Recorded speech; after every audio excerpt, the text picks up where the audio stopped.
Subscribe to our channel by clicking the subscribe button. Click the bell button and enjoy the latest uploads from our channel.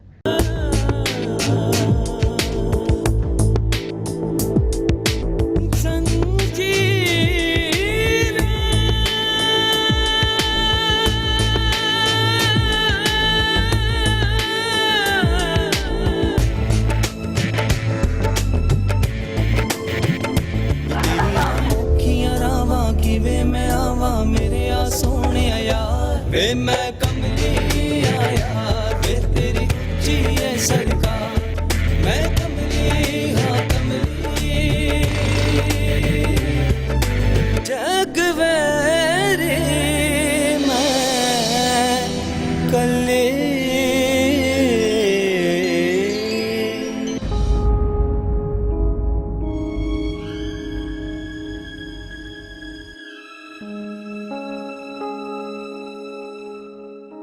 अम्मा जान, मेहरू के साथ जो इस घर में हो रहा है बिल्कुल ठीक नहीं हो रहा। आखिर मेहरू इस घर की बहू है, हमारी इज्जत है, उसको इस तरह इस घर में घसीटना, बेइज्जत करना बिल्कुल ठीक नहीं। अम्मा जान ना, मेहरू के पास क्या सबूत है कि उसने तारिक से शादी की है? अम्मा जान, आप मेरी बात पर यकीन क्यों नहीं कर रही? तारिक ने मुझे खुद फोन करके बताया था। मैं भी कितनी बदनसीब मां हूं जो अपनी मरहूम औलाद से किए हुए वादे को पूरा नहीं कर सकी। मेहरू इद्दत में, उसका ख्याल करना, उसकी इज्जत करना हमारा काम है। अगर वो सच्ची होती ना तो मैं उसके दर्द को जरूर समझती। अगर तुम समझती हो ना कि ये जुल्म है तो फिर जुल्म ही सही। पिछले 20 सालों से जुल्म ही तो होता आ रहा है। मैंने अपने इन्हीं हाथों से गला दबाकर अपनी बेटी को मार डाला था। बस यही बगावत की आग है, जड़ी खत्म ही नहीं होकर देती। मैंने अपने बेटे को तो खो दिया है, लेकिन मैं उसकी निशानी को किसी कीमत पे खोना नहीं चाहती। अगर सरदार साहब के आफ्ताब से टक्कर ले सकती हो तो ठीक है, वरना जो तुम्हारा जी आए करे।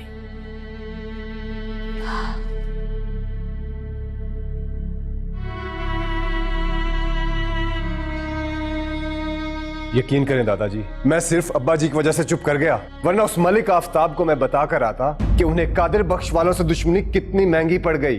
तो तूने इसको बोलने क्यों नहीं दिया वकास को? इसलिए क्या था तू वहां?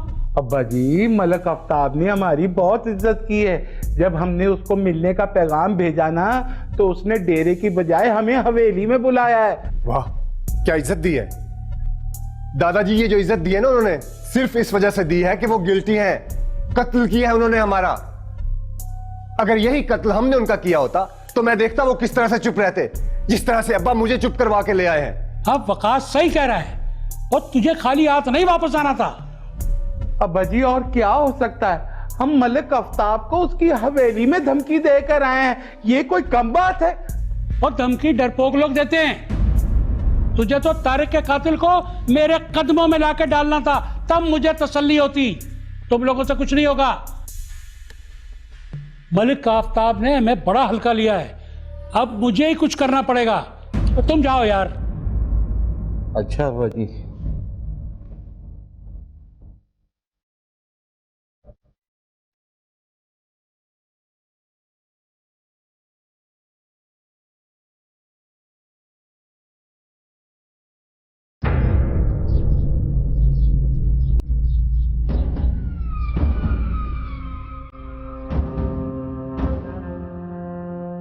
ये सब क्या है चाचा जी?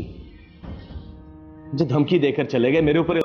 हुकुम कर देंगे सर तो भला हो जाएगा हम गरीबों का। अच्छा ठीक है, करा दूंगा। मैं इस्लामाबाद जाऊंगा ना तो मुझे याद कराना, ठीक है? बिल्कुल, मैं फिर दोबारा आपको सहमत दूंगा। बहुत शुक्रिया सर, बहुत शुक्रिया। ठीक है, ओके। क्या हुआ चाचा जी? यार सिकंदर को किसी ने कत्ल कर दिया। जिस तरह के उसने मसले पैदा किए हुए थे उसके साथ ऐसा ही होना था ना। एक बीमारी जाती है, दूसरी उसकी जगह आगे खड़ी हो जाती है।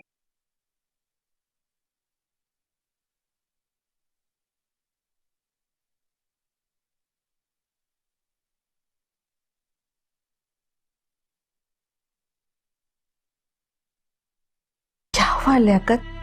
आप मुझे कुछ बता ही नहीं रहे। भाईजान से मुलाकात हुई आपकी? कैसे थे? मैंने आपसे कोई सवाल तो नहीं पूछा? पता नहीं उन्होंने इतना अरसा किस हाल में गुजारा होगा। काश मैं अपने बच्चों से उनके मामू से मिलवा सकती। काश मैंने तारिक को उनसे मिलवा दिया होता तो। आसमा, मैं अपनी बेटी को देख आया। क्या क्या कह रहे हैं आप? सही कह रहा हूँ।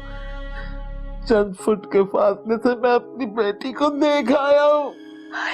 आप सच कह रहे हैं ना लियाकत? आप मेरी बेटी को देख के आए? या मेरे खुदाया, मेरी बेटी कैसी दिखती है? वो मेरी तरह है या आपकी तरह? या फिर अपने जिद्दी मामू पर चली गई है? वो बताइए ना, कैसी दिखती है वो? एक उम्र गुजर गई आसमा, लेकिन जालिम वक्त ने उस मोड़ पे खड़ा कर दिया जो जख्म भरने में 20 साल लगे। वो जख्म पल भर में ताजा हो गया। मेरे घर का चिराग बुझ गया, लेकिन अल्लाह ताला ने मेरे लिए एक शमा रोशन कर दी। अब लियाकत इस शमा से मैं अपने घर को रोशन करूंगी। अरे बेवकूफों वाली बातें मत करो आसमा। ऐसा सोचना भी हमारे लिए खतरे से खाली नहीं है। कैसे नहीं सोचूं? मैं उसकी माँ हूं। अपने बेटे को तो खो चुकी हूं मैं,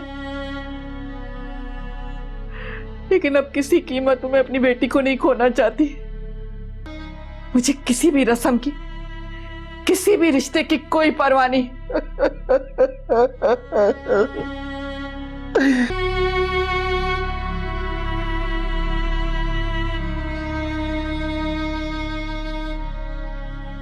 तुम्हारे बेटे और शोहर से अचानक मुलाकात ना हुई होती तो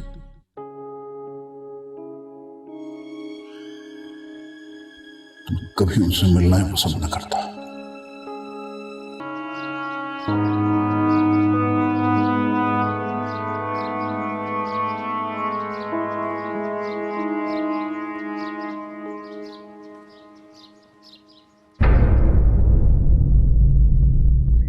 ये नूरजमान, तुम्हारा पासपोर्ट एक्सपायर्ड तो नहीं है कहीं?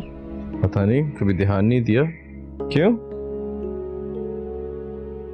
अब ये भी याद दिलाना पड़ेगा। मैं भूल ही गया। चाचा जान, सलामुअलैकुम। जीतती रहो बेटा। क्या हो रहा है? इसका पासपोर्ट चेक कर रही थी। वो पुत्र, मैंने तुम्हें डिस्टर्ब तो नहीं किया ना? मामा जी कैसी बातें कर रहे हैं आप? वो दरअसल मुझे तुम लोगों से एक बहुत जरूरी बात करनी थी। आखिर ऐसी कौन सी बात है मामा जी जो आपको इतनी परेशान कर रही है? तो बेटा, मैं दरअसल ये चाहता हूं कि तुम दोनों जल्द से जल्द अमेरिका चले जाओ। इसके पास तो ग्रीन कार्ड है और नूरजमान का वीजा मैंने लगवा दिया है, और जब तक मैं ना कहूं तुम लोगों ने वापस नहीं आना। चाचा जान, छुट्टी के लिए अमेरिका जाना तो समझ में आती है, लेकिन पक्का पक्का वहां रहना। बेटा, मैं भी उधर ही आ जाऊंगा तुम्हारे पास बाद में। आपने तो मेरी दिल की बात कह दी मामा जी। अब वाकई मेरी दिल की आवाज है, हम जरूर जाएंगे। तुम दोनों से मिलने मैं खुद आऊंगा उधर अमेरिका। हैं? मामा जी, वैसे तो आपको भी हमारे साथ चलना चाहिए। अब आपने अपने इलाके की काफी खिदमत कर ली, थोड़ा आराम तो बनता ही है। और बेटा, तुझे तो पता ही है इधर बड़े मसले मसाइल अभी बाकी हैं। उनसे एक दफा फारिग हो जाऊं तो फिर इंशाअल्लाह ताला उधर आऊंगा। हैं? लो फिर तुम अपनी तैयारी पकड़ो। मैं चाहता हूं कि तुम इसी हफ्ते उधर चले जाओ। आप बिल्कुल फिक्र ना करें मामा जी, मैं आज से ही तैयारी पकड़ लूंगी। जी मेरा बेटी, लो मुझे जरा एक काम है, मैं पुख्ता आ गया है।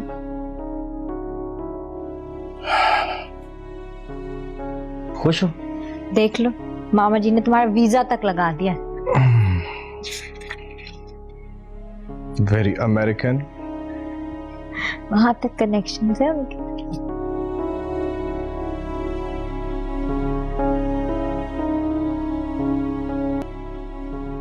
फिक्र ना करो, सब ठीक हो जाए। मैं करता हूँ बात। नूर जमान, अल्लाह हाफिज। जी चलो मेरे साथ। क्यों? तुम तो ऐसे घबरा रहे हो जैसे मैं तुम्हें यूएस लेके जा रही हूँ। भाई सिर्फ शॉपिंग के लिए चलना है। सोनिया प्लीज ड्राइवर के साथ चली जाओ। क्या मतलब? तुम मुझे लेके जाओगे और ड्राइविंग नहीं तुम करोगे? वैसे भी ड्राइवर तो छुट्टी पे है। चलो। और तुम बैग्स भी उठाओगे। चलो।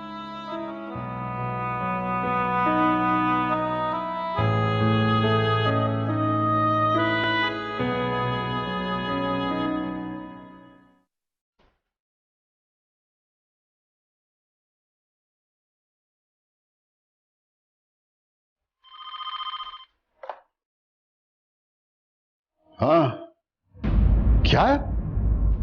नूरजमान का झगड़ा हो गया? कौन लोग हैं? अच्छा ठीक है, मैं देखता हूं।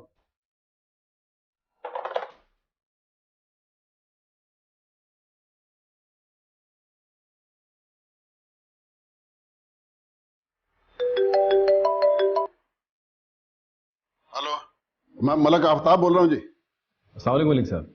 हाँ, वालेकुम सलाम।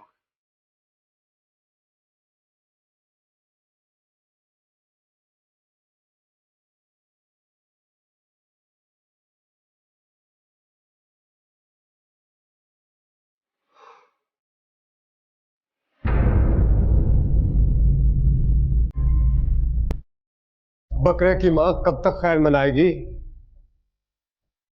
एक न एक दिन तो उसे बदला चुकाना ही है, वो भी अपनी जान देकर।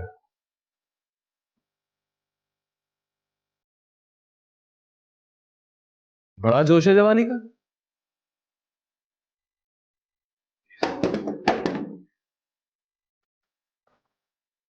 बेहतर होगा अगर तुम अपने जोश के साथ साथ होश से भी काम लो। ओए थानेदार, हमारे साहब से इस तरह पेश नहीं आना। अच्छा, तुम्हारे साहब को तो बाद में देखूंगा। तुम्हें शायद अंदाजा नहीं कि तुम किसको गिरफ्तार करके लाए हो। इससे पहले कि मैं तुम्हें अपनी शिनाख्त करवाऊं, तुम अपने खिलाफ होने वाले फैसले का इंतजार कर लो, क्योंकि जिन लोगों से तुमने टक्कर ली है ना, वो तुम्हें आसानी से जीना नहीं देंगे।